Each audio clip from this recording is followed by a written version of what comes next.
The applause had already started when he turned toward me, smiling the way men do when they believe the room belongs to them.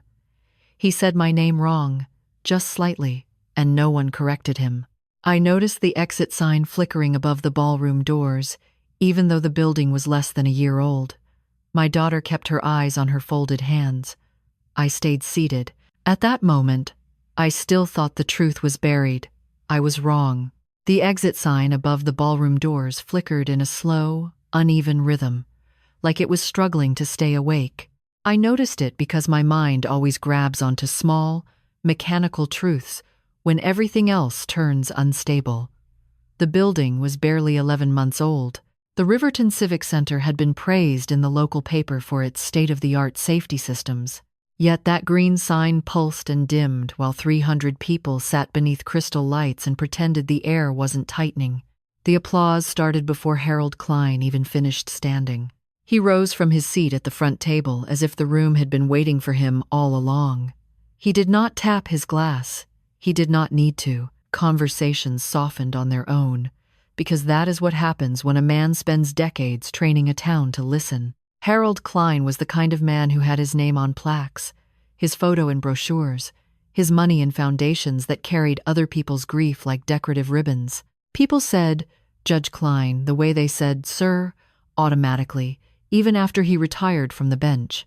He lifted his champagne flute and smiled toward the dais where my daughter sat, her posture perfect, her hands folded so tightly the skin across her knuckles looked stretched thin. Beside her sat Daniel, her fiancé, tall, clean-cut, wearing a navy suit that probably cost more than my first car. He leaned close to her once, murmured something I couldn't hear, and she nodded without looking at him. She kept her eyes on her hands, as if she could press herself smaller by sheer will. The dinner had been served, cleared, replaced with dessert and coffee.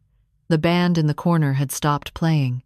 The mayor was at a table near the stage, laughing too loudly at something said by a man from the hospital board. The entire room smelled like roses and roasted meat and expensive perfume layered over nervous sweat. Harold's gaze swept the audience, pausing on familiar faces. Business owners, council members, attorneys, pastors. A few reporters from local TV, invited because this was supposed to be a celebration, a family engagement gala for Daniel Mercer, the son of the late Senator Mercer, and my daughter, Grace, a match the town wanted to claim as its own. I sat 3 tables back, slightly off-center, where I had asked to be placed. I wore a plain black dress and a small silver pin on my collar, nothing flashy, nothing that begged for attention. My hands rested on the edge of the linen tablecloth, steady. The calmness wasn't courage. It was training. I had learned years ago that when powerful people decide to perform, you do not interrupt their opening act. You let them speak. You let them show everyone exactly who they are. Harold raised his glass a little higher, catching the light. His smile was warm enough to pass for kindness if you did not know how to look. "Ladies and gentlemen," he began, his voice carrying easily, "thank you for coming out tonight to honor 2 remarkable young people." Intruding. A wave of polite applause rolled through the room. Grace did not move. Daniel smiled for the crowd, the practiced smile of someone raised under cameras and expectations. Harold continued, "In a world that feels increasingly uncertain, it is a comfort to know that some things remain steady: family, responsibility, reputation." He said that last word with the soft emphasis of a man who has used it as a weapon. He turned slightly toward my daughter. "Grace has worked hard. She has overcome obstacles that might have broken someone less determined." More applause, softer this time, the kind that says, "We are participating because we don't know what else to do." Harold's eyes found me across the room. He held the gaze like a handshake he expected me to accept. "And Daniel," he said, "has carried his family's legacy with grace and discipline. He understands what it means to protect what matters."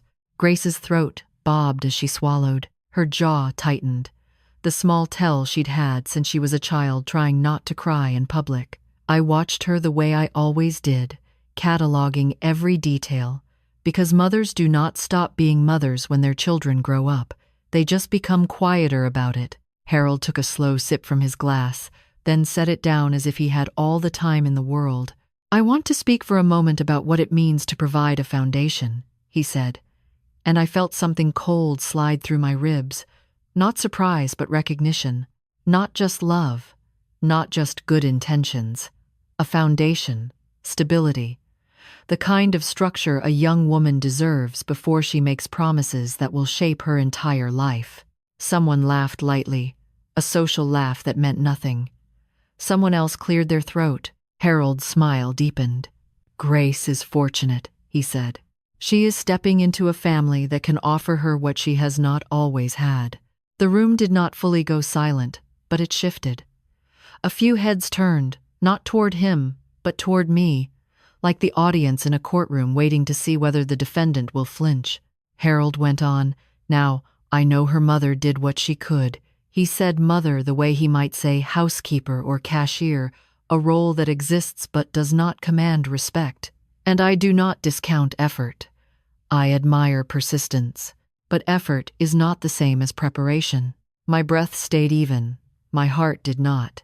It beat hard against my sternum, like it wanted to climb out and confront him on my behalf. He tilted his head, as if considering a philosophical point.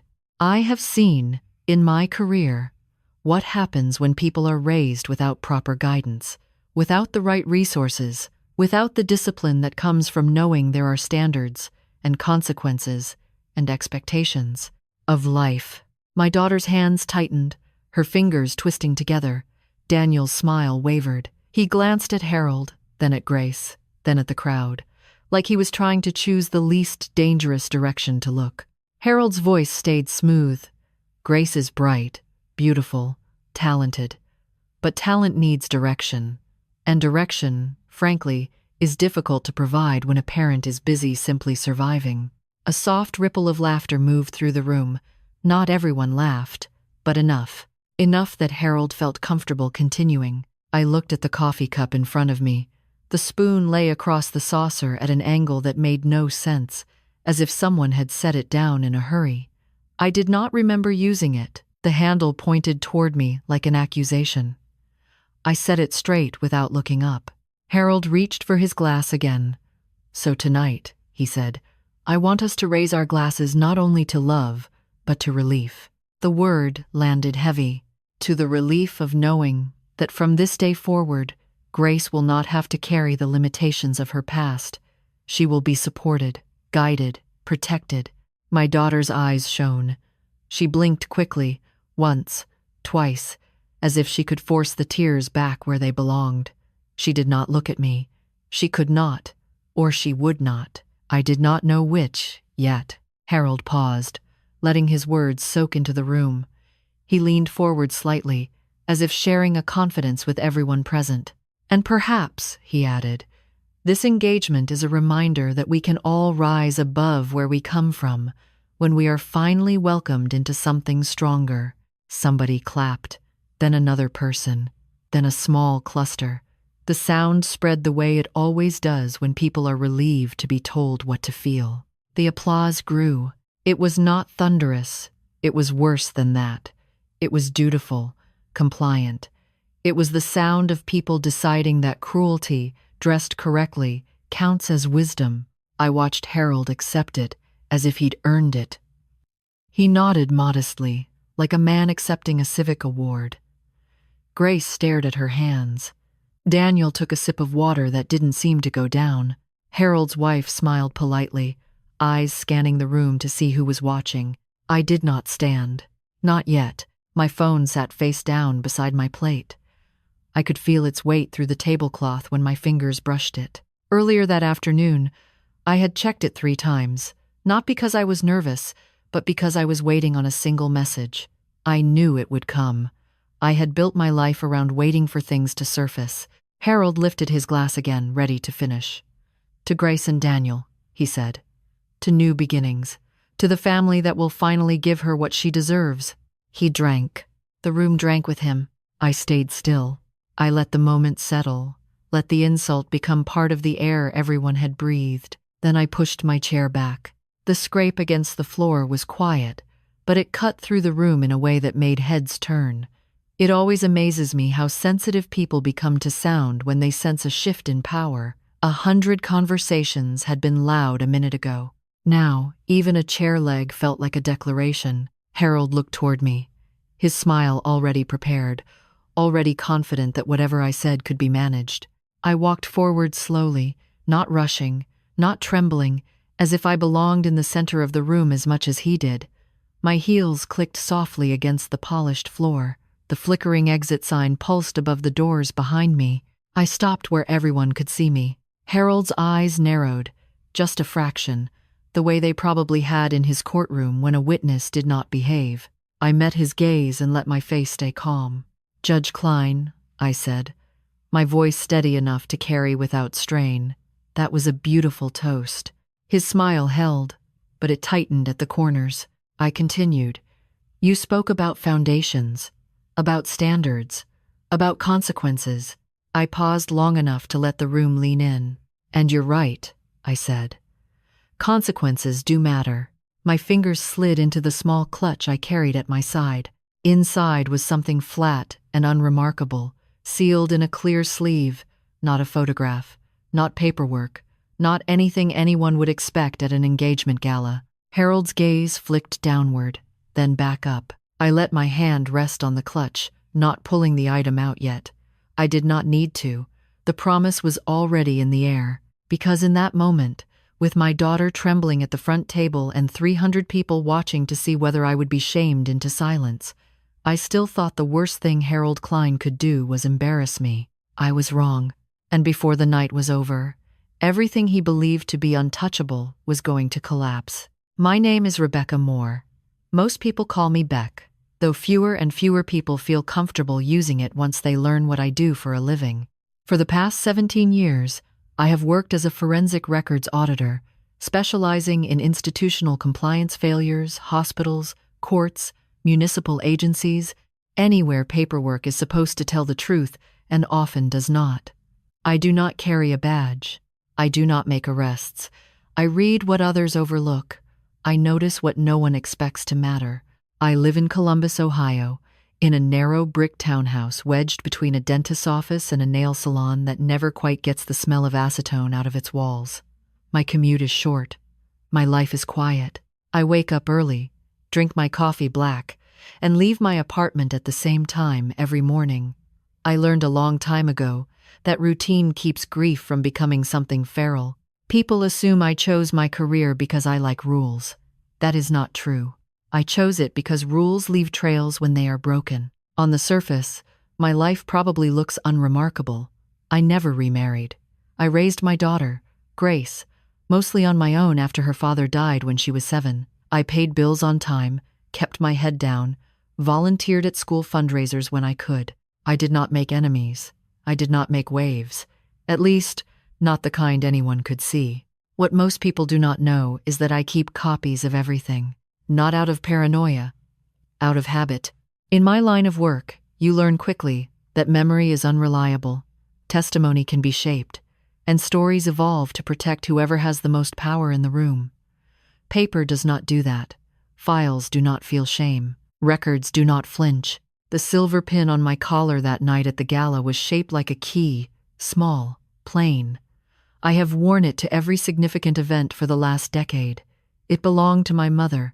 She worked for 32 years as a clerk in the Franklin County Courthouse, unlocking file rooms every morning and locking them every night. When she died, that key was still on her ring, worn smooth from use. I had it cast into a pin and retired the original to a drawer I rarely open. I wore it because Harold Klein knew exactly what it meant. Before he was Judge Klein, before his name was engraved on plaques and scholarships, he was a rising prosecutor with a reputation for efficiency. People said he cleaned up the courts, streamlined things, reduced backlog. They said justice moved faster because of him. What they did not say was what got left behind. 21 years ago, when Grace was still small enough to fall asleep on my chest during thunderstorms, my younger brother, Thomas, was arrested during a late-night traffic stop on the south side of the city. The official charge was possession with intent to distribute. The amount listed in the report was laughable to anyone who understood the difference between a felony and a convenient narrative. Thomas was not perfect. He drank too much. He made bad decisions. But he was not a dealer. He was a high school history teacher with a habit of believing that honesty would protect him. Harold Klein prosecuted the case himself. I remember sitting in the back of the courtroom, Grace coloring quietly beside me, her sneakers swinging above the floor. I remember the way Harold spoke, measured, confident, never raising his voice. He presented evidence that seemed airtight: a sealed bag, an officer's testimony, a lab report. The jury deliberated for less than 4 hours. Thomas was sentenced to 8 years. He served 3. He died in state custody from what the report called complications related to an undiagnosed heart condition. There was a brief investigation, no wrongdoing found, case closed. At the time, I was working as an intake coordinator at a nonprofit legal clinic. I did not know how to read the fine print yet. I did not know how to request internal documents, or challenge metadata, or track the quiet movements of files between departments.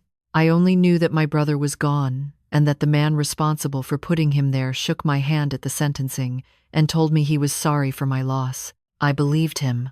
Or maybe I needed to. That belief did not survive my first year as a records auditor. I was hired by a private firm contracted to review archived criminal cases for compliance after a federal funding audit flagged discrepancies. It was dull work, boxes of files, dusty basements, long hours under fluorescent lights. I was grateful for the paycheck and the quiet.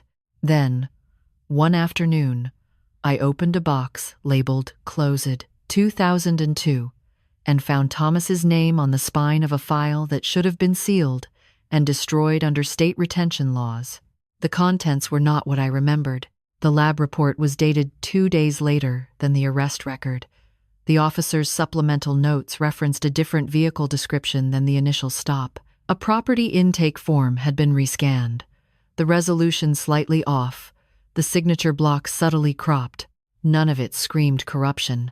It whispered carelessness, or something more deliberate. I reported the discrepancy to my supervisor, who thanked me and told me not to pursue it further. "It's old," she said, "and sensitive." That night, after Grace was asleep, I pulled my laptop onto the kitchen table and started learning everything I could about how records move. Who touches them? Who signs off? Where mistakes get buried?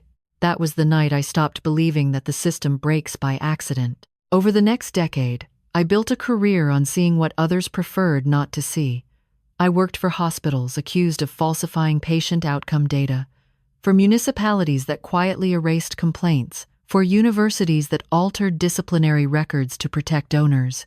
Every job taught me something new about how truth gets rearranged when reputation is at stake. I never went back to Thomas's case, not officially, but I never forgot it, either. Grace grew up watching me work late into the night, files spread across the table, legal pads filled with careful handwriting. She learned early not to touch my folders, not because I scolded her, but because she understood that some things mattered in ways she did not yet understand. When she was 15, she asked me once why I never threw anything away. Because one day, I told her, someone will tell you a story that doesn't make sense, and you'll need proof that you're not imagining it. She laughed then, rolled her eyes. Teenagers do that. By the time she met Daniel, I thought the past had settled into something manageable. Painful, yes, but contained. Harold Klein had retired from the bench with honors. He chaired committees. He mentored young lawyers. His name came up in conversations like a reassurance. When Grace called to tell me she was engaged, I cried. I did not ask questions. I did not Google Daniel's family. I did not want to be that mother. I only realized how foolish that was when the invitation arrived, embossed and heavy in my hands, and I saw Harold Klein's name listed as host. The engagement gala was his idea, his money, his guest list, and standing there in that ballroom, listening to him reduce my life to a lack of preparation, I understood something with terrifying clarity. This was not about Grace. It was about control. Harold Klein had spent his life deciding which truths mattered and which ones could be erased. He believed, genuinely, that he was untouchable. That time had buried whatever mistakes he had made, that the people who suffered because of them were either gone or quiet. He did not know what I had been doing for 17 years. He did not know what I kept. When I slid my hand into my clutch that night, it was not anger guiding me. It was certainty, because the item inside was not evidence of what he had done to my brother. It was proof of what he was still doing. And as I stood there, with my daughter's future trembling in the balance and Harold Klein waiting for me to either submit or explode, I finally understood something Thomas had tried to teach his students. History does not repeat itself, it waits. And this time, it had waited long enough. The truth about Thomas did not arrive all at once. It never does. It came in fragments, the way real damage usually does, quietly, without ceremony, tucked into corners where no one thought to look. When he was arrested, I was 32 years old, working 2 jobs and still trying to pretend I had control over my life. Grace was 7, all elbows and questions, still convinced that adults always knew what they were doing. Thomas was 29, stubborn, idealistic, and deeply unsuited for a world that rewarded silence more than honesty. He believed that if you told the truth clearly enough, someone would listen. That belief killed him. The night of the arrest, he called me from the county holding facility just after midnight. His voice sounded thin through the static, like he was standing in a long hallway and calling from the other end. "Beck," he said, "something's wrong. They're saying things that don't make sense." I told him to breathe. I told him we would get a lawyer. I told him everything people say when they believe the system is essentially fair. He laughed once, a short sound with no humor in it. "They already decided," he said. "I can feel it." At the arraignment, Harold Klein stood at the prosecutor's table, immaculate as always. His suit was charcoal gray, his tie was conservative.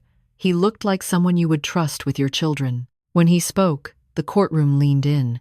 He framed Thomas as a threat, not overtly, not crudely, but carefully, a man with access, a man with influence over young minds, a man whose choices had finally caught up with him. Thomas glanced back at me once, just once, when the bail amount was read. It was more than he could ever pay. His expression was not fear. It was confusion. I did not understand then that confusion is often the first sign of betrayal. During the trial, evidence appeared that none of us had seen before. A bag logged into evidence that no one remembered, a lab analysis dated after the chain of custody form, an officer whose testimony shifted just slightly under cross-examination, not enough to alarm the jury, but enough to make Thomas's lawyer stumble. Harold anticipated every move. He objected before questions were finished. He smiled when the judge sustained them. I watched from the gallery, Grace beside me with her coloring book, and felt something unraveling that I did not yet have language for. When the verdict was read, Thomas did not react. He sat very still, hands folded, eyes forward. Later, when they allowed me to hug him before he was taken away, he whispered in my ear, "You have to believe me." "I do," I said. I meant it, but belief did not help him. The years that followed were a lesson in erosion. Thomas wrote letters at first, long ones, filled with details about prison routines, about books he was reading, about men who reminded him of former students. Over time, the letters shortened, the handwriting grew cramped. He complained of chest pain, dizziness, fatigue. He filed medical requests. They were noted, they were logged, they were delayed. When he collapsed in the yard during rec time, it took 17 minutes for medical staff to reach him. 17 minutes is a long time when your heart is failing. The official report was clean. No negligence, no misconduct, an unfortunate event. I remember standing in the hallway outside the warden's office, holding the paper in my hands, feeling like I was reading someone else's life. Grace asked me where Uncle Tom had gone. I told her he was gone somewhere we couldn't visit. The funeral was small. Closed casket. The prison chaplain spoke about forgiveness. No one from the prosecutor's office attended. Harold Klein sent a handwritten note expressing sympathy. I kept it for years before I finally burned it in my kitchen sink one night, watching the ink curl and vanish. For a long time after that, I did what people do when grief has no outlet. I worked. I raised my daughter. I paid my bills. I did not talk about Thomas unless someone asked directly. Silence became a habit, then a skill. It was not until I found Thomas's file in that dusty archive box years later that silence became something else. The file should not have existed. Under Ohio retention law, it should have been sealed, then destroyed. Instead, it sat there, intact, mislabeled, forgotten, or deliberately hidden. The tabs were color-coded differently than current standards. The paper stock was wrong. Someone had touched it long after the case was closed. I spent weeks examining it in stolen moments, scanning pages late at night, comparing timestamps, cross-referencing docket entries. I learned to read the negative space, what was missing, what had been added later, what had been subtly rearranged to tell a cleaner story. One document, a supplemental arrest narrative, caught my attention. It referenced a dashcam recording that was not included in the file. I searched the evidence inventory. The recording was listed, then struck through, marked corrupted. The replacement video showed only the final moments of the stop, no audio. I requested the original from the department archives. It took 6 weeks to arrive. When it did, I sat at my kitchen table with the lights off and my laptop open, Grace asleep in her room down the hall. I watched as the video played, grainy and dark. I listened as Thomas spoke calmly, as the officer's tone shifted, as another voice entered the frame, someone off camera, someone with authority. The recording cut out 30 seconds later. Those 30 seconds changed everything. I could hear Harold Klein's voice. It was unmistakable. The cadence, the controlled impatience. He was not supposed to be there. Prosecutors do not arrive at traffic stops in the middle of the night. And yet, there he was, instructing the officers on what to log, what to emphasize, what would hold up. I paused the video and stared at the frozen frame until my eyes burned. That was when I understood that Thomas's case had never been about evidence. It had been about convenience, about removing a problem quietly, about demonstrating control. I did not report the recording. Not then. I saved it. I encrypted it. I made copies and stored them in places no one would think to look. I learned from my work that evidence is only powerful if it survives scrutiny, and scrutiny takes time.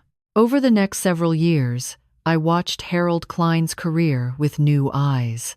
I saw the patterns emerge, cases fast-tracked, appeals denied, records sealed with unusual speed. I began noticing his involvement in committees overseeing judicial efficiency. I tracked the movement of files that passed through offices connected to him. I did not confront him. I did not warn anyone. I waited, because waiting was the one thing I had learned how to do well. By the time Grace met Daniel, I had assembled a quiet archive that told a story no one wanted to hear. Not just about my brother, but about a system shaped by one man's need to control outcomes. A system that punished inconvenience and rewarded silence. Grace did not know any of this. I had protected her from it the way parents protect children from the truth, believing it would only hurt them. Standing in that ballroom, listening to Harold Klein speak about foundations and stability, I realized how naive that protection had been. He was not finished, and neither was I. Silence is not passive. It is active, learned, practiced. By the time I realized that, I had already spent years perfecting it. After Thomas died, I told myself I was being strong for Grace. That was the story I repeated when people asked how I was holding up. It was the explanation I gave myself when I swallowed questions, when I folded anger into neat, manageable shapes and stored it away. Strength sounded noble. Strength sounded responsible. But the truth was simpler and harder to admit. I was afraid. Not afraid of Harold Klein as a man. Afraid of what men like him represented. Afraid of systems that closed ranks when challenged. Afraid of being labeled bitter, unstable, unable to let go. I had seen what happened to people who pushed too hard, too publicly. Their credibility was questioned, their motives dissected, their lives reduced to footnotes in someone else's defense strategy. So I chose silence the way others choose shelter. I learned how to answer questions without answering them. When Grace asked why Uncle Tom never called anymore, I told her grown-up problems were complicated. When coworkers asked why I specialized in audits instead of advancing into management, I said I preferred details to meetings. When friends mentioned Judge Klein's name with admiration, I nodded politely and changed the subject. Each choice felt small, harmless, necessary. Years passed like that. Grace grew taller, sharper, more observant. She inherited Thomas's curiosity and my caution, a combination that worried me more than either trait alone. She excelled in school, learned early how to read a room, how to listen for what wasn't being said.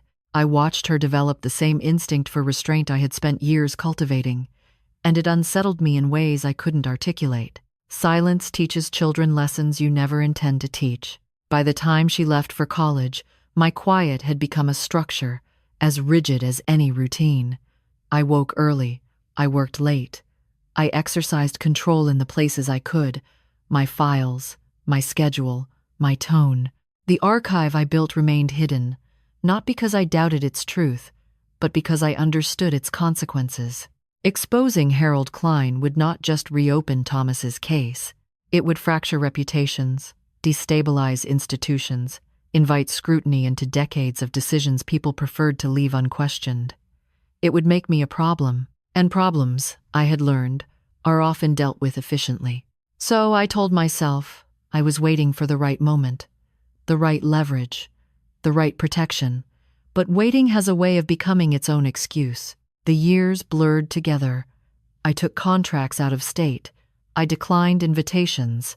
I avoided anything that required me to speak about the past.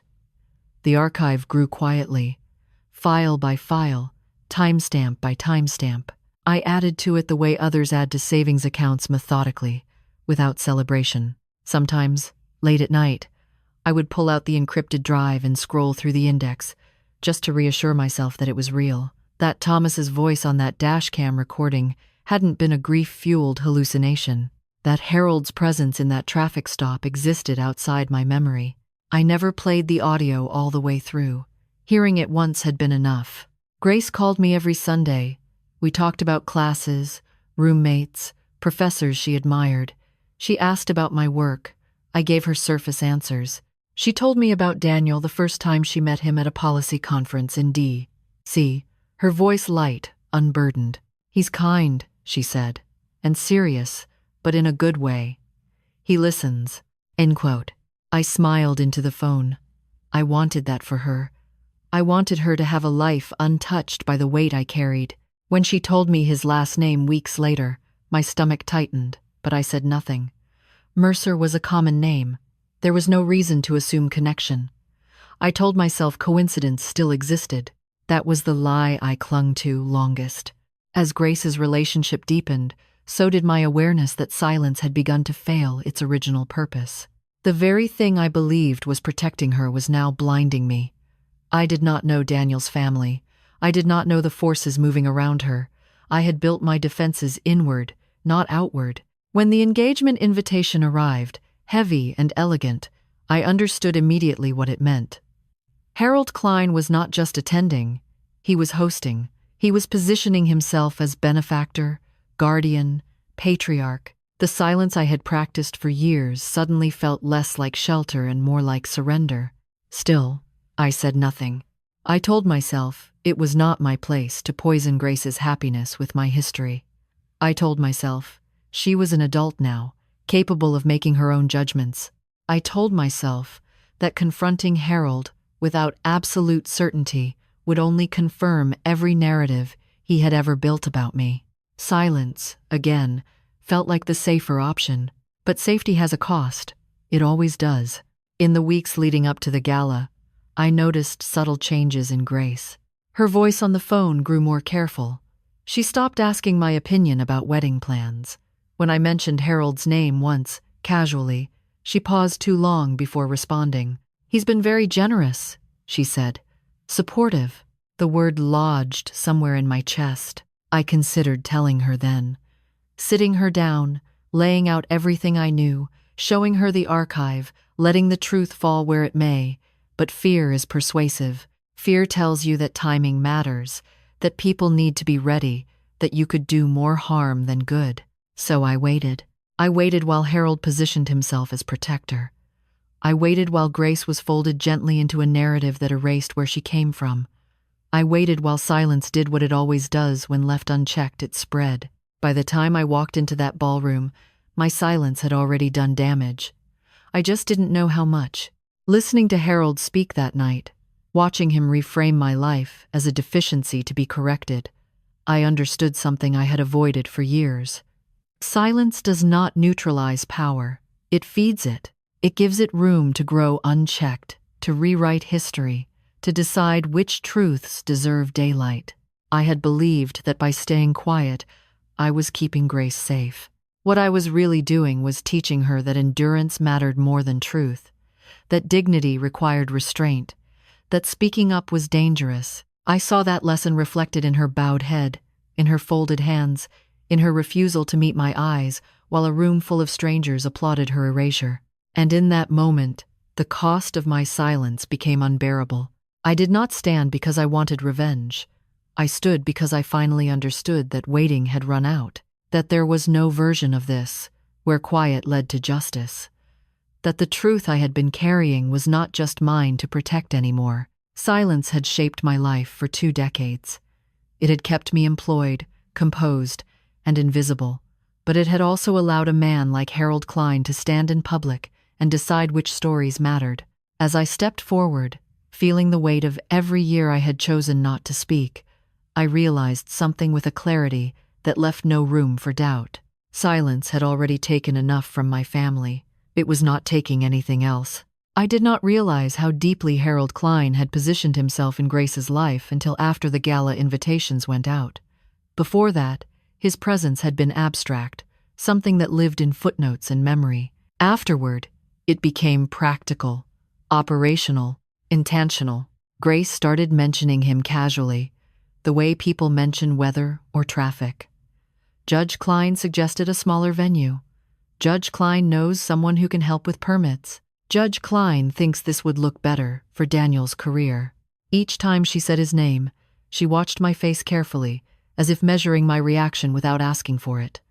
I gave her nothing. Years of silence had trained my expression into something unreadable. Daniel, on the other hand, leaned into Harold's orbit openly. He spoke about him with respect that bordered on reverence.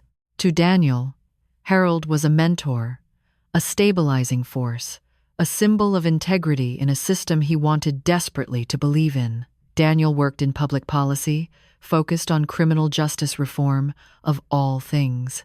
The irony would have been funny if it hadn't felt like a warning. The first time Daniel came to my house for dinner, he brought a bottle of wine and a practiced confidence that told me he had spent his life being evaluated by powerful men. He was polite, attentive, careful with his words. He asked about my work with genuine interest, nodding thoughtfully as I explained compliance audits in the most neutral terms possible. "You must see a lot," he said. "I see enough," I replied. He smiled, thinking we were agreeing on something. Halfway through dinner, he mentioned Harold casually. "Judge Klein speaks very highly of you," he said. "He says you're meticulous." The word landed wrong. I looked at him, really looked at him, and saw the faint tension beneath his composure. He was watching me, too, measuring. "That's kind of him," I said. It was the truth. Kindness was often how Harold disguised assessment. After they left, I stood in my kitchen for a long time, staring at the empty wine glasses. Harold had spoken about me. That meant he was aware of me, not just as Grace's mother, but as a professional, as a variable. Awareness, in men like him, is never neutral. A week later, I received an email from a former colleague at the firm I used to contract with. The subject line was vague. Question about an old audit. The message itself was short, almost too casual. "Beck, random thing, did you ever work on juvenile case file migrations back in the early 2000s? Found something odd and thought of you." My fingers hovered over the keyboard. Juvenile case files. Early 2000s. That was Harold's era, I replied carefully, asking what he'd found. His response came an hour later, attached to a single scanned document, a file transfer log. At first glance, it looked unremarkable, but the timestamps told a different story. Files rerouted, access permissions changed after hours, overrides authorized by someone with senior clearance.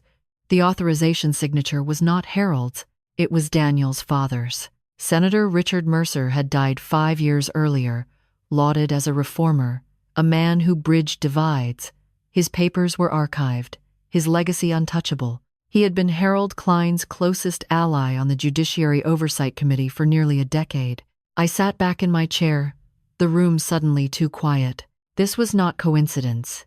This was infrastructure. Over the next few days, pieces began to align with a precision that made my stomach churn. The Mercer Foundation, which funded several justice reform initiatives Daniel worked with, had quietly underwritten technology upgrades for county court record systems years ago. The upgrades had streamlined processes, increased efficiency, reduced backlog.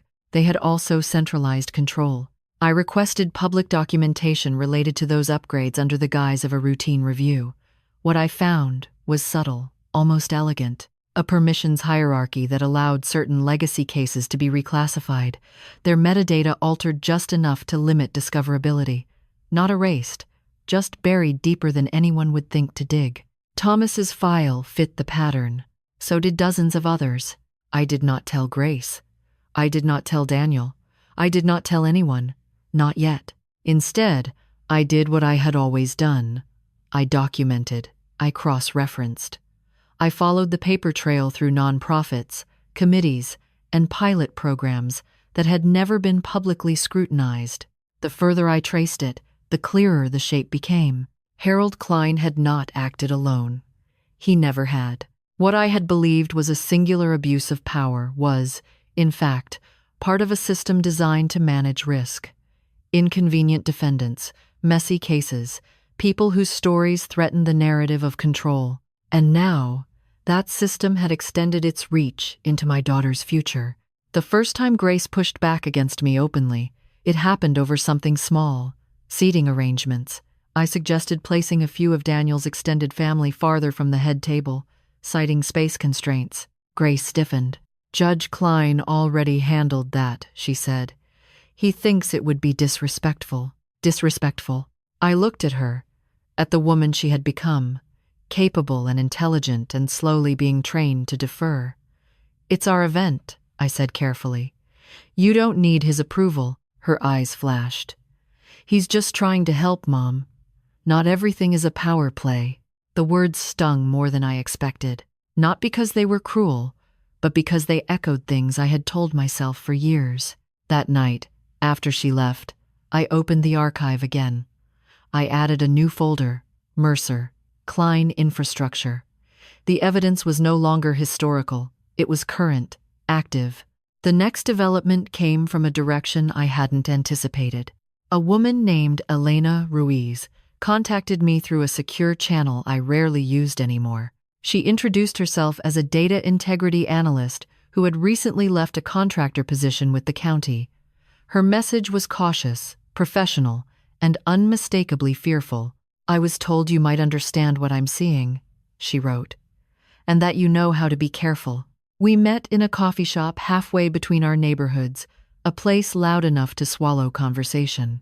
Elena slid a flash drive across the table without looking at me. They told me not to worry about legacy discrepancies, she said. They said some cases are meant to stay quiet. She laughed softly, without humor. That's not how data works. The files she gave me were internal audit snapshots, access logs, override requests. The same names appeared again and again. Klein, Mercer, their proxies.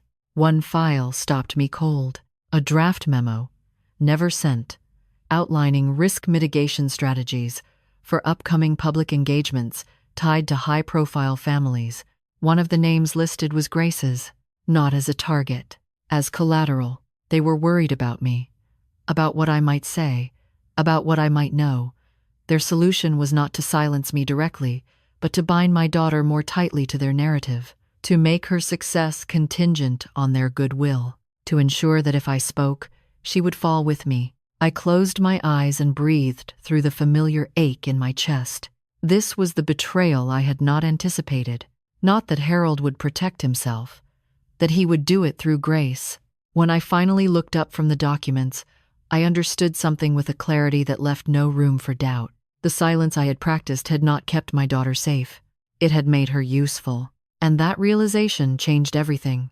By the time I accepted that Grace was being positioned, not protected, the shape of the evidence had already changed. What I was dealing with was no longer a collection of old injustices stitched together by pattern recognition. It was a living system, adjusting in real time. The flash drive Elena gave me sat in my desk drawer for 3 days before I touched it again. Not because I was afraid of what it contained, but because I understood what it represented. Once I opened it fully, there would be no pretending this was theoretical, no more distance between my work and my family. When I finally did open the files, it was early, before sunrise. The house was silent except for the hum of the refrigerator. I made coffee I didn't drink and sat at the table where Grace used to do her homework, the same table where I had once told her to trust records over stories. The data was meticulous, too meticulous to be accidental.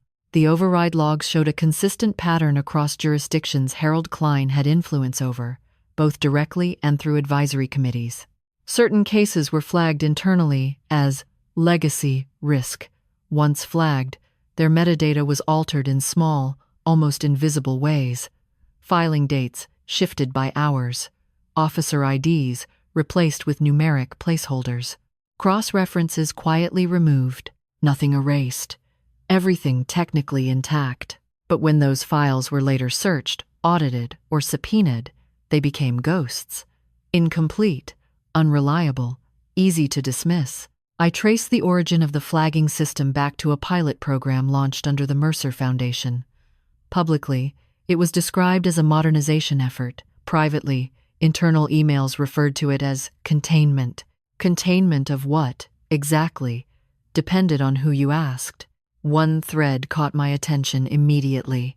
A chain of emails between county IT administrators and a consultant whose name I recognized from Daniel's professional circle.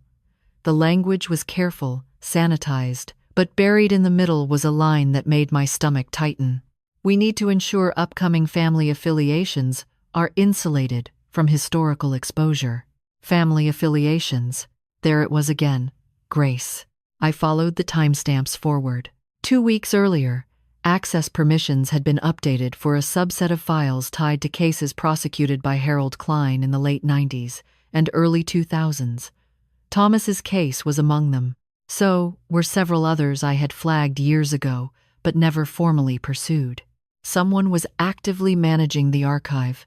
I pulled the original dashcam recording from my secure drive and compared its metadata to the version now listed in the county system. The checksum values didn't match. The file had been copied, reprocessed, and relabeled. The audio track was technically present, but marked as corrupted in a way that would prevent playback without triggering an error. It was not corruption. It was sabotage. That was when the full weight of it settled in. They weren't just burying the past, they were rewriting the present to preempt the future. Grace called me that afternoon. Her voice sounded strained, polite in a way it hadn't been before. "Judge Klein wants to take us to dinner," she said. "Just the 4 of us. He says it's important." Important is a word people use when they intend to define terms. I asked when. "Tomorrow night." I closed my eyes. "Did he say why?" She hesitated. "He mentioned some concerns. About optics, about your work." There it was. Not confrontation, not accusation, positioning. I told her to go. I told her I trusted her judgment. The lie tasted bitter, but I needed time. More time than I had already taken. After we hung up, I called Elena. I told her I needed more. Not just logs. Not just snapshots. I needed proof that would survive hostile scrutiny. Something that showed intent, not just outcome. She was quiet for a long moment. Then she said, "There is one thing. We met again, this time not in public. She brought a printed document, folded and worn, like it had been carried around for a long time. It was a draft policy memo, never finalized, circulated among senior officials and foundation liaisons years ago. At the bottom was Harold Klein's name, not as author, as approver. The memo outlined a strategy for judicial narrative stability. It argued that certain cases posed reputational threats not because of innocence or guilt, but because of optics. The solution proposed was not dismissal or retrial, but administrative obfuscation. The language was bloodless, clinical. It referred to people like my brother as variables. I read it twice, then a third time. This was the smoking gun. Not because it named Thomas, but because it revealed the philosophy behind everything I had seen. Harold Klein had not been a rogue actor. He had been an architect. I scanned the memo and added it to the archive. I backed it up in 3 places. I printed a copy and sealed it in an envelope. That was when my phone buzzed with a message from an unknown number. "Rebecca, this is Harold.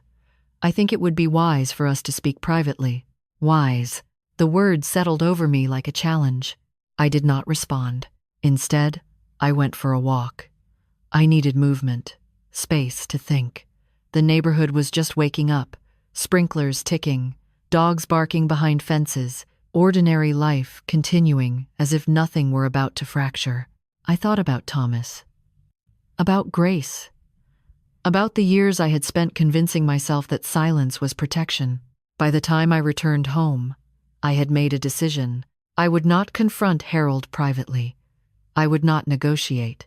Men like him understood only one language, and it was not reason, it was exposure. The evidence I had was no longer just historical. It showed ongoing manipulation, active intent, and it showed that Grace was being used as leverage, whether she understood it or not. That night, Grace texted me after dinner with Harold and Daniel.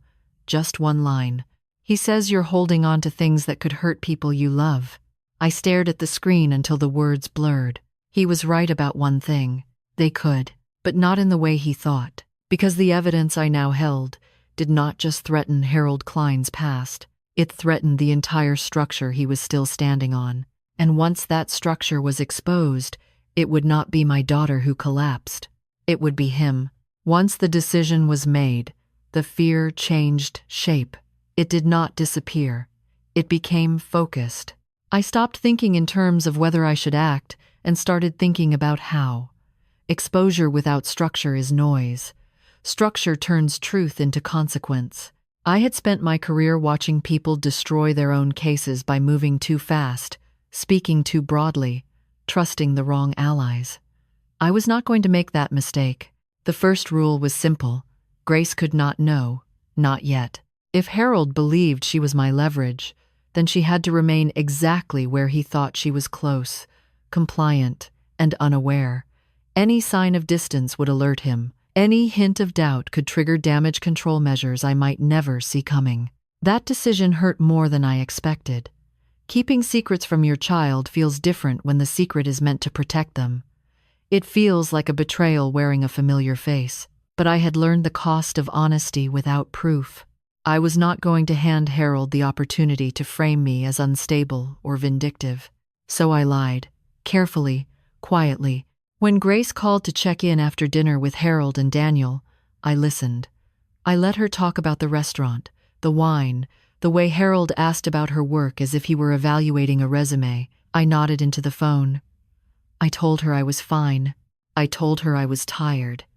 I told her not to worry. While she slept, I worked.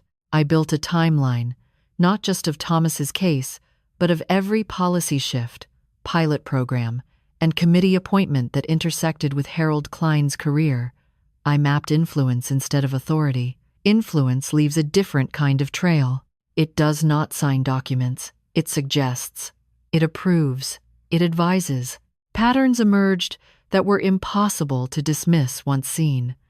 The same names surfaced across unrelated departments. The same consultants rotated through contracts. The same language appeared in memos, separated by years and agencies. Stability. efficiency, narrative integrity, words that sounded neutral until you understood what they replaced. I reached out to 2 former colleagues I trusted implicitly, not with the full picture, not with names. I asked general questions, hypotheticals. How would someone prove intentional metadata manipulation across jurisdictions?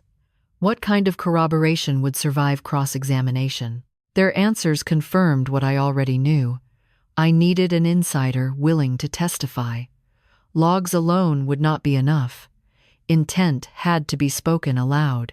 Elena was the obvious choice, and the most dangerous one. We met late, after her shift ended, in a parking garage attached to a closed mall. She sat in her car with the engine off, hands gripping the steering wheel. "I can't be the only one," she said. "If I speak, they'll come after my work history, my credentials, everything." "I know," I said. "That's why you won't be the first voice." She looked at me then, really looked at me. "You already have someone." I nodded. What I did not tell her was that the other voice did not know it yet. The second rule was timing. Harold thrived on control.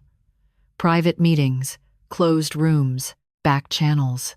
He could neutralize threats in isolation. What he could not control was spectacle, public contradiction, a room full of witnesses. The gala was not an accident. It was his stage, which meant it could become mine. I did not plan to interrupt his toast. That would have been emotional, predictable. I planned to let him speak, to let him say everything he believed he was entitled to say, because men like Harold reveal more than they realize when they think they are untouchable. The third rule was verification. Every document in my archive was rechecked, every timestamp validated. I ran checksum comparisons on every audio and video file. I printed copies and stored them in sealed envelopes with third-party timestamps. I prepared summaries written in plain language, the kind journalists could understand without translation.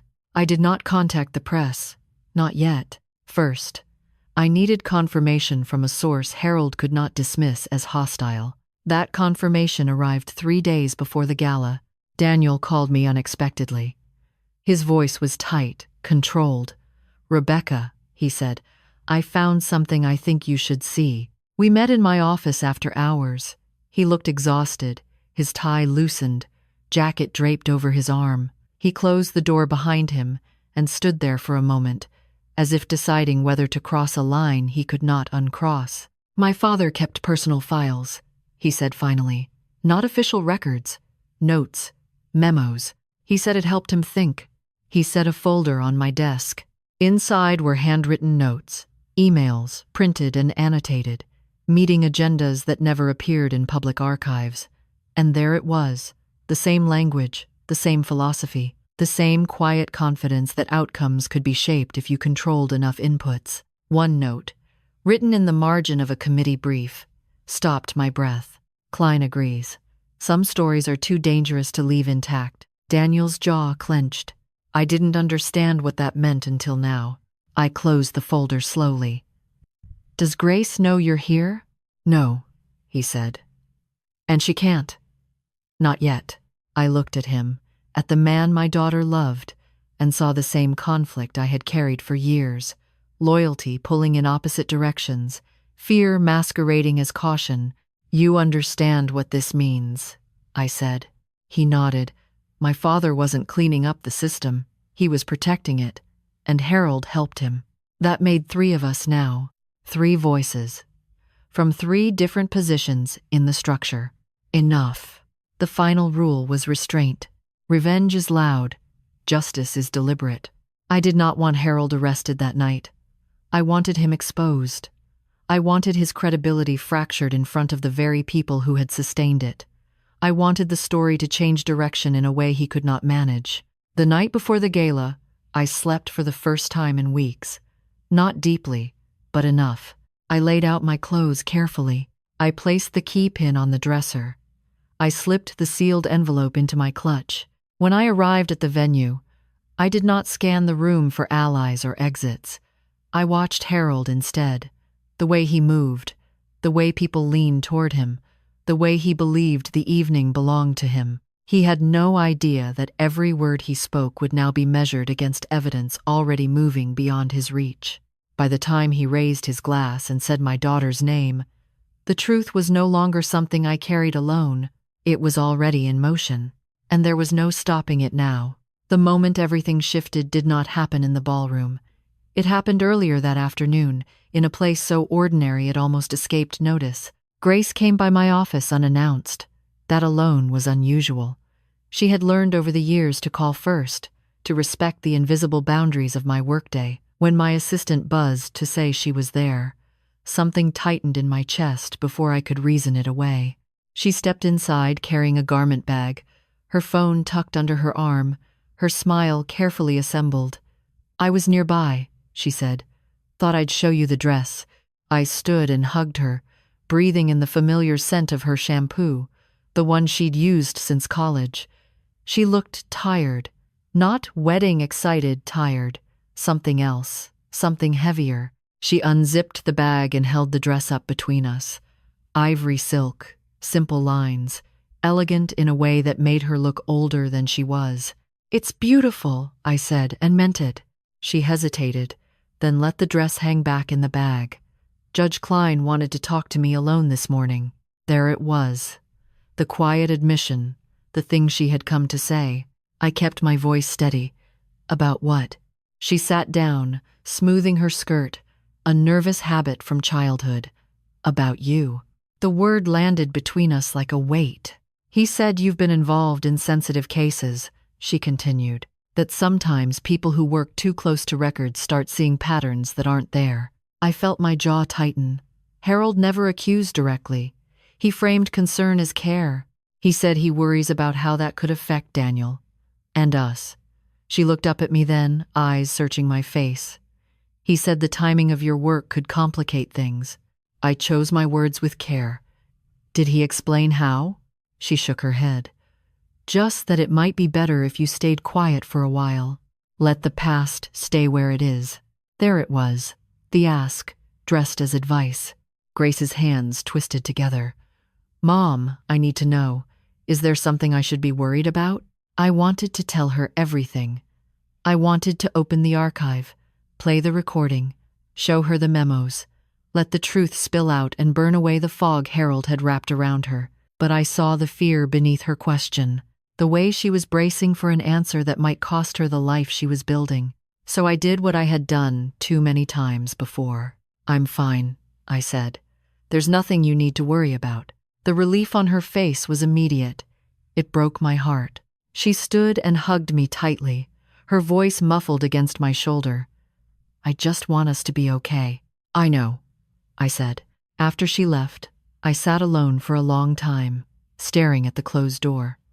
The lie tasted worse than any silence I had ever chosen. But now, I understood the stakes more clearly than ever. Harold was not just managing information. He was managing people. He had already decided that Grace was the point of pressure. If I moved too soon, too clumsily, she would be the one to pay for it. The betrayal was not that Harold was manipulating her. It was that he believed it would work. That night, I met Daniel again, this time at his request. He looked shaken, his composure fraying at the edges. "He spoke to Grace," he said without preamble. "Alone." "I know," I replied. "He didn't tell me ahead of time," Daniel said. "He framed it as concern. For our future, for my career." "And you?" I asked. "What did you hear?" Daniel's hands clenched into fists. "A warning." He told me about the conversation, from his perspective, about Harold's emphasis on legacy, on sacrifice, on how some truths, if exposed, didn't just destroy the guilty, but collateral lives as well. He said some people never recover from being publicly wrong, Daniel said. That reputations don't heal. I nodded. "That's true." Daniel looked up sharply. "Then why are you doing this?" The question was honest. Afraid. Necessary. "Because some things rot, if they're left buried," I said. "And because your future shouldn't be built on a lie you didn't choose." He swallowed hard. He implied Grace could lose opportunities, that people would remember her for the controversy, not her work. That's the threat, I said. He doesn't need to say it out loud. 80. Daniel stared at the table between us. If this comes out, my father's legacy was already compromised, I finished gently. You just didn't know how. Silence stretched between us, thick with everything neither of us wanted to be true. I need to know something, Daniel said finally. If you do this, if you expose him, will Grace forgive you? I thought of her standing in my office, clutching that dress, asking me if she should be worried. I thought of the relief on her face when I lied. I don't know, I said. And that might be the price. Daniel closed his eyes. When he opened them again, something had settled there. Resolve, maybe, or acceptance. He's not just afraid of what you know, Daniel said quietly. He's afraid of what it says about him if it becomes public. Yes, I said. And fear makes men like Harold careless. The next morning, I received an email from an address I did not recognize. No greeting, no signature. You should reconsider your position. Some truths cost more than they're worth. Attached was a screenshot, a partial one, Grace's professional profile, highlighted sections, notes in the margins about brand risk and narrative alignment. I stared at it, my hands cold. That was when the last hesitation burned away. They had crossed the line that silence had been holding in place. They were no longer protecting the system. They were preparing to sacrifice my daughter to preserve it. I forwarded the email to Elena, to Daniel, to my secure archive. I printed it and placed it in the envelope with the memo and the dashcam metadata. When the evening came and the gala lights flickered on, I walked into that ballroom already knowing the cost. I knew Grace would be hurt. I knew Daniel would be torn. I knew I would not be able to control the aftermath, but I also knew something else. If I stayed silent now, I would be teaching my daughter that fear deserved obedience, that love required erasure, that power was something you bowed to, not questioned. Harold Klein believed he had already won because Grace had not defended me, because I had not yet spoken. He mistook silence for surrender. By the time he raised his glass and spoke her name, the truth was no longer waiting. It was ready. I had always believed that the hardest part of telling the truth was finding the courage to speak. I was wrong. The hardest part was accepting that once spoken, the truth no longer belonged to me. As I stood there in the ballroom, the low murmur of conversation settling after Harold's toast, I understood with unsettling clarity that there was no version of what came next that ended cleanly. No carefully chosen words that would protect Grace completely. No timing that would spare Daniel. No precision sharp enough to cut only the guilty. What I had was not a weapon. It was a rupture. I glanced once toward the head table. Grace sat very still, her face composed in a way I recognized too well. It was the expression of someone bracing for impact without knowing where it would come from. Daniel's hand hovered near hers, uncertain, like he wanted to reach out but did not know if he was allowed. Harold watched me with mild curiosity now, his earlier confidence undisturbed.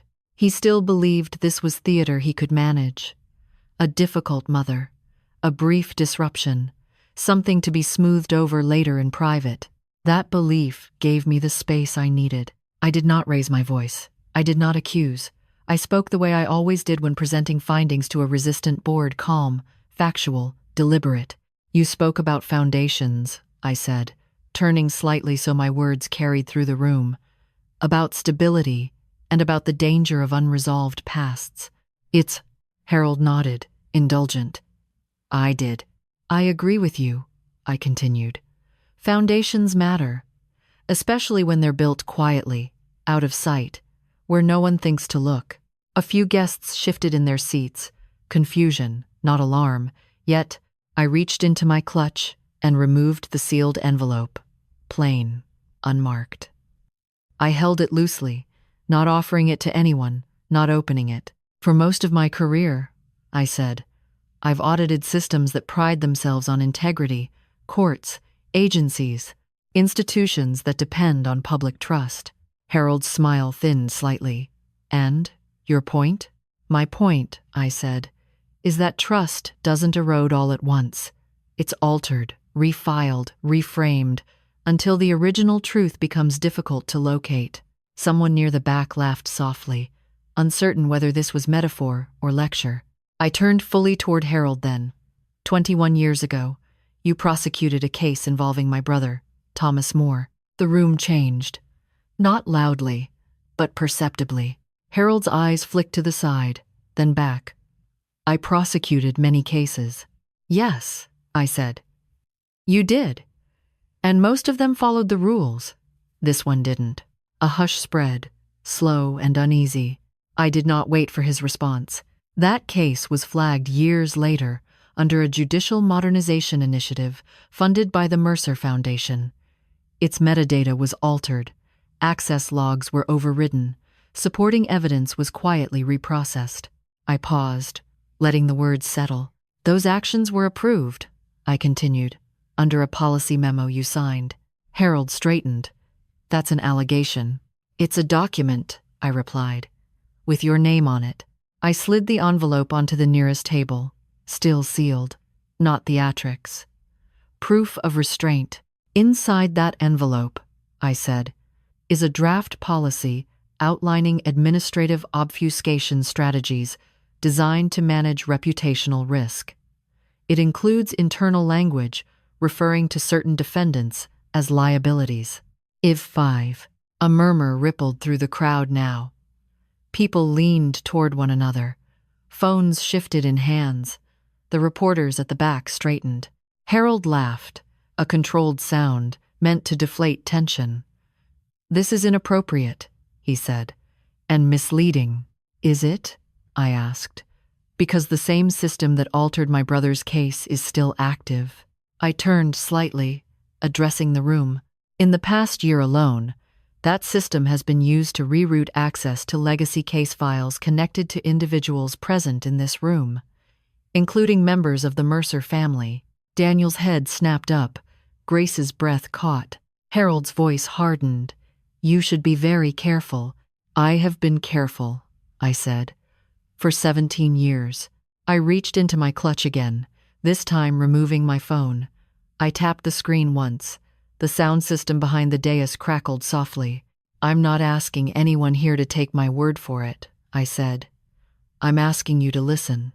The audio that filled the room was grainy, unmistakable. A traffic stop, wind, a man's voice, calm and authoritative, instructing officers on what to log, what to emphasize. Harold's voice. The effect was immediate and visceral. Gasps, chairs scraping. Someone swore under their breath. The recording played for less than 30 seconds.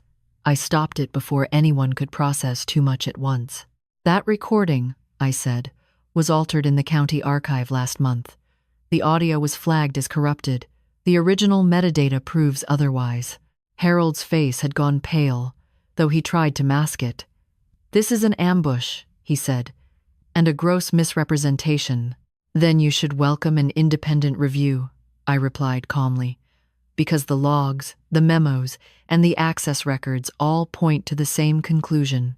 I turned toward Grace, my voice softening despite myself. This isn't about you. It never was. Her eyes filled, but she did not look away.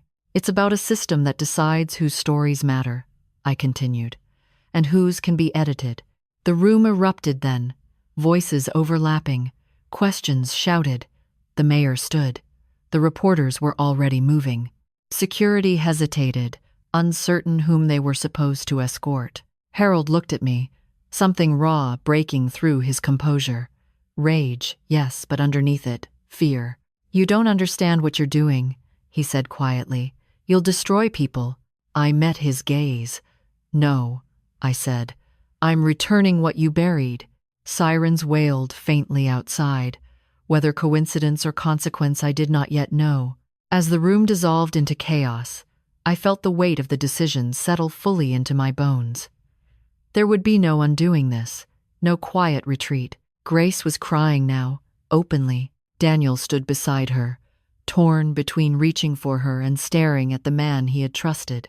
I did not move toward them, not yet, because the truth, once released, demands space to do its work. And tonight, for the first time in 2 decades, It finally had it. The room did not explode all at once. It fractured in layers, like ice under weight, cracking first in thin lines before giving way completely. People stood. People shouted.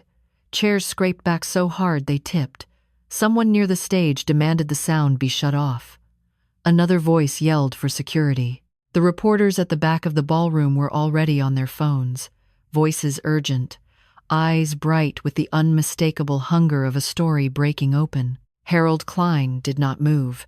He stood frozen beside the head table, one hand resting on the back of his chair, the other clenched at his side. His face had lost its color, but not its discipline. He was still calculating, still searching for a way to reassert control. "This is not the forum for this," he said sharply, his voice carrying despite the chaos. "You are taking things wildly out of context." I remained where I was, not advancing, not retreating. Years of depositions had taught me that movement reads as weakness when the ground is already shifting. "The context," I said evenly, "is that you participated in altering judicial records to protect reputations at the expense of truth. That system is still active, and it has been used to position my daughter as collateral." That last word cut through the noise. Grace's sob caught in her throat. She pressed a hand to her mouth, eyes darting between me and Harold, between the past she did not know and the present she could no longer deny. Harold turned toward her then, his voice softening in a way that made my skin crawl. "Grace, you don't need to listen to this. Emotions are running high." Daniel stepped forward, finally, placing himself physically between Harold and Grace. His voice shook, but it did not waver. "Don't speak to her." The command stunned the room. For the first time all evening, Harold looked genuinely surprised. "You don't understand," Harold said, turning his attention to Daniel. "Your father and my father is not here," Daniel cut in. "And you don't get to use his name to excuse this." Silence fell in a strange, uneven pocket around them. I saw then what Harold had not anticipated. He had assumed loyalty was inherited, automatic. He had not considered the possibility that the son of his closest ally would choose truth over legacy. That miscalculation cost him everything. A uniformed officer appeared near the ballroom entrance, speaking urgently into a radio. Another followed. Then 2 more. They did not approach Harold directly. They did not need to. Their presence alone shifted the balance of power in the room. A woman in a dark blazer, badge clipped discreetly to her belt, moved through the crowd with purpose. She stopped near the dais and surveyed the scene with the calm of someone who had walked into messes far worse than this. "Harold Klein," she said clearly. "I'm Agent Matthews with the State Attorney General's office. We need to speak with you." Harold laughed, sharp and brittle. "This is absurd. You're responding to a public spectacle, not a legal complaint." Agent Matthews did not flinch. "We're responding to corroborated evidence already under review." "I am." That was the moment Harold finally looked at me, not with anger, but with something closer to disbelief. "You planned this," he said. "Yes," I replied. Carefully, the agent gestured toward a quieter corner of the room. "Sir, please come with me." Harold hesitated, glancing around as if expecting someone to intervene. No one did. The mayor avoided his gaze. The hospital board members stared at the floor. The allies he had cultivated for decades suddenly found their shoes fascinating. As Harold was escorted away, the room exhaled in a collective, disorganized way. Conversations erupted anew, this time sharper, edged with shock and fear. The gala had become a crime scene, in all but tape. Grace slid down into her chair, her body folding inward as if she could disappear into herself. Daniel knelt beside her, one hand on her back, the other gripping the edge of the table. I did not move toward them yet. I knew better. Moments like this require space. Forced comfort can feel like another violation. Instead, I watched as the narrative I had carried alone for 21 years detached itself from me and became public property. I watched as reporters spoke into cameras, summarizing fragments of a story still unfolding. I watched as people I had never met whispered my brother's name with sudden reverence. Justice, I realized, does not feel like triumph.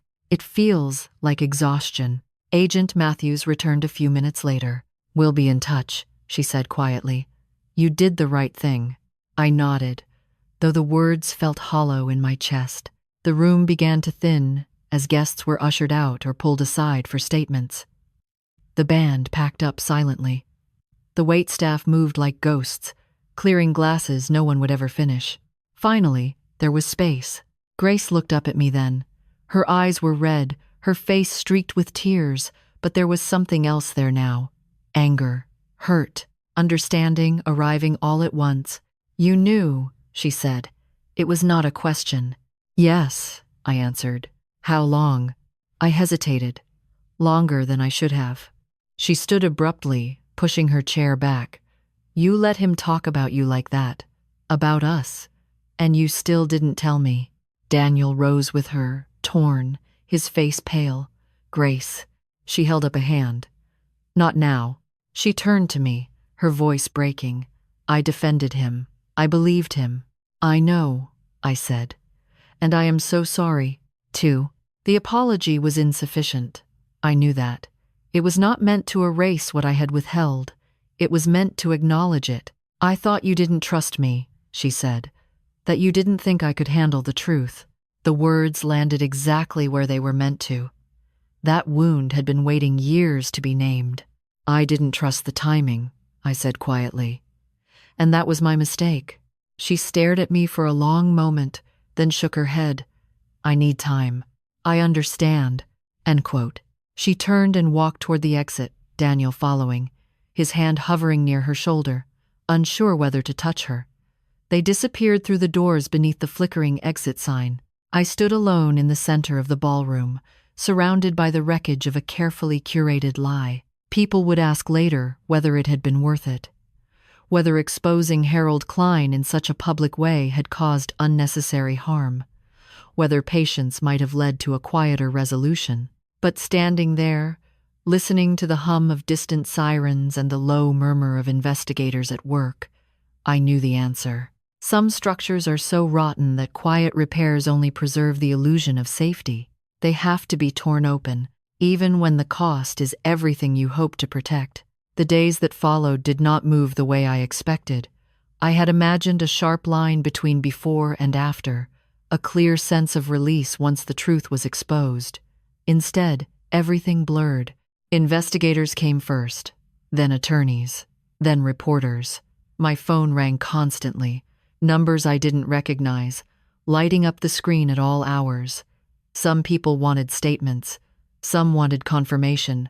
A few wanted to warn me about what I'd done, as if I hadn't already counted the cost. Harold Klein was placed on administrative hold pending investigation within 48 hours. Committees he chaired issued carefully worded announcements about temporary transitions in leadership. The Mercer Foundation released a statement expressing shock and promising full cooperation. No one apologized. Not yet. Institutions rarely do until they are forced. I gave my testimony once, formally, in a windowless room that smelled faintly of stale coffee and disinfectant. I answered questions carefully, methodically, the way I always had. Facts only, dates, logs, chains of custody. When they asked how long I had known, I told the truth. Years. One of the attorneys looked up at that, startled. "And you waited?" "Yes," I said, "until I could prove intent." They nodded. They understood that language. What none of them asked, not once, was how it felt. Grace did not call. For the first few days, I told myself she was overwhelmed, that she needed space, that this was normal. By the end of the week, the silence had settled into something heavier, a different kind of waiting, one that had nothing to do with strategy. Daniel texted once, briefly, "She's safe. She needs time. Please don't push." I didn't. I returned to my routines because I didn't know what else to do. I woke early. I made coffee. I went to work. But the office felt wrong now, too quiet, too exposed. People knew my name, knew my face. Colleagues stopped by my doorway with careful expressions, offering support in vague terms. "You were brave," one said. I thanked her and went back to my screen. Bravery had nothing to do with it anymore. The first real consequence came quietly, the way real consequences often do. A contract I had expected to renew did not. No explanation, just a polite email thanking me for my service and wishing me well in future endeavors. Another followed a week later, then another. I wasn't surprised. I had worked long enough in institutional spaces to know how quickly independent could become inconvenient. I had disrupted a system that preferred discretion over accountability. That kind of disruption lingers. I tightened my budget, cut unnecessary expenses, canceled a trip I'd been planning for years. None of it felt dramatic. It felt familiar. Survival mode had always been easy for me to slip back into. The nights were harder. Without the constant work of preparation, my mind turned inward. I replayed Grace's face in the ballroom, the hurt in her eyes, the accusation she hadn't spoken out loud but hadn't needed to. "You didn't trust me." That truth pressed on my chest harder than any professional fallout. 3 weeks after the gala, the first formal charges were announced. Not against Harold Klein personally, not yet, but against the system he had helped design. Record tampering, abuse of administrative authority, obstruction of justice. The language was careful, incremental, but it was real. Harold resigned 2 days later. His resignation letter spoke of service, of sacrifice, of being misunderstood. It did not mention Thomas, or any of the others. When I read it, I felt nothing, not satisfaction, not anger, just a quiet sense of inevitability. Daniel came by one evening without calling ahead. He stood on my porch, hands in his coat pockets, eyes tired. "She won't come," he said. "But she asked me to tell you something." I nodded, bracing myself. "She knows now that he lied," Daniel continued, "about everything. She's angry. At him, at herself, and at me," I said. "Yes," he admitted, "especially at you." The honesty hurt, but I appreciated it. "She keeps asking why you didn't tell her sooner," he said. "Why you let her believe she was choosing freely when she wasn't." I leaned against the doorframe, the familiar ache settling in, because I thought silence would protect her. And I was wrong. Daniel studied my face. "She's trying to understand that." "Understanding doesn't equal forgiveness," I said. "No," he agreed. "But it's a start." He hesitated, then added, "She also wanted you to know. She turned down a position at the foundation. She said she couldn't build a future on something rotten." That small piece of news cracked something open in me. Not relief, not reconciliation, but recognition. "She's stronger than I realized," I said. Daniel smiled faintly. "She always was." After he left, I sat alone in the quiet house and allowed myself to grieve properly for the first time in years. Not just for Thomas, but for the version of motherhood I had believed in. The idea that protection meant withholding, that love meant bearing the weight alone. Those ideas had shaped my choices. They had also cost me my daughter's trust. Months passed. The investigations widened. Names surfaced. Retirements followed. The system did not collapse overnight. Systems rarely do, but it shifted, enough to matter. I took fewer contracts, focused on consulting work that did not rely on institutional goodwill. It was less lucrative. It was also freer. Grace remained distant, not cruel, not cold, just absent. Then, one afternoon, a package arrived at my door. Inside was the silver key pin. No note, no explanation. I held it in my hand for a long time, the metal warm against my skin. It was not forgiveness. It was not an apology. It was something quieter, an acknowledgement. I placed the pin back on my collar the next morning and went to work. Some wounds do not close cleanly. Some relationships do not return to what they were. I was learning to live inside that truth, to accept that justice and healing do not arrive together. But as the noise around Harold Klein faded and the story moved on without him, I understood something I had not allowed myself to believe before. Even when the cost is personal, even when it fractures what you love, the truth is still worth telling. Because silence, I had learned, does not just protect power, it protects its return. The story did not end with a trial or a verdict read aloud in a crowded room. It ended the way most real stories do, quietly, over time, in places no one thinks to watch. Harold Klein was never handcuffed in public. There were no flashing lights outside his home, no dramatic perp walk for the cameras. The investigation moved slowly, deliberately, the way institutions prefer when they are untangling their own mistakes. Committees issued reports. Subcommittees issued clarifications. The language softened what had happened without denying it outright. Harold faded. Invitations stopped coming. His name disappeared from panels and programs. The plaques remained on the walls, but no one referenced them anymore. When the local paper mentioned him, it was in past tense, buried beneath newer stories about reform initiatives and lessons learned. Power, I realized, does not always fall. Sometimes it is simply forgotten. That was the final twist I had not anticipated. For years, I believed justice would look like exposure followed by punishment, that there would be a moment where balance was restored in a way that felt complete. Instead, what came was something quieter and, in its own way, more devastating. Harold lost control of the story.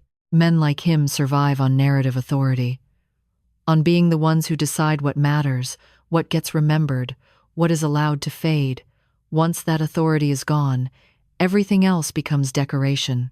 Months after the gala, I saw him once at a grocery store on the edge of town. He stood in the aisle holding a jar of pasta sauce, staring at the label like it might offer guidance. No one approached him. No one asked for advice. No one deferred. He looked smaller. I passed him without stopping, not out of spite, out of recognition. He was already living the consequence that mattered most to him. Grace reached out in the spring, not with a call, with an email. It was careful, thoughtful, written the way she writes when she has revised something 3 times before letting it go. She told me she was in therapy, that she was learning to separate her own choices from the expectations that had been quietly placed on her, that she was angry at Harold, at the system, at herself, and at me. She wrote that last part plainly. "I understand why you waited," she said. "I don't know yet how to forgive it." I read the email twice. Then a third time. I did not reply right away. I had learned the hard way that some answers require patience. When I did respond, I did not defend myself. I did not justify my choices. I told her the truth I had avoided for too long. "I was afraid," I wrote, "and fear made me choose silence when I should have chosen trust." Weeks later, she came to my house for coffee. It was awkward, stilted. We sat across from each other at the same kitchen table where I had once spread out files late into the night, believing I was protecting her by keeping them hidden. She noticed the absence of paper now, the cleared surface. "I wish you had let me decide," she said quietly. "I know," I replied. "I wish that too." She nodded, eyes on her mug. "I don't know if we'll ever be the same." "I don't expect us to be," I said, "but I hope we can be honest." She looked up at that, held my gaze for a long moment, then nodded once. That was enough for that day. Over time, we found a new rhythm, slower, more careful, built on questions instead of assumptions. It was not the relationship we had before. It was something sturdier, because it acknowledged what had broken. Daniel remained by her side. He left public policy work and shifted into legal ethics advocacy, quietly helping to dismantle the very structures his father had once supported. He never asked me for forgiveness. He did not need to. His actions spoke clearly enough. As for me, I kept working. I taught workshops now, helping young auditors understand how systems fail and how to recognize when efficiency becomes erasure. I told them about my brother without naming him, about the danger of believing that silence is neutral. I wore the key pin every day, not as a warning, as a reminder. The young analysts sometimes asked me why I had stayed quiet for so long. I told them the truth. "Because power is patient," I said. and it counts on you getting tired. What I learned, what it took me most of my life to understand, is that truth does not demand urgency. It demands endurance. It waits for people willing to carry it, without guarantees of reward or reconciliation. Harold Klein taught a generation of lawyers that justice was something to be managed. Thomas taught me that justice is something you build, slowly, often alone, and sometimes at great personal cost. If there is a lesson here, it is not about revenge. It is not about humiliation or spectacle. It is about memory. Power depends on forgetting. Truth survives on remembering, and once remembered fully, honestly, it has a way of outlasting the men who tried to bury it.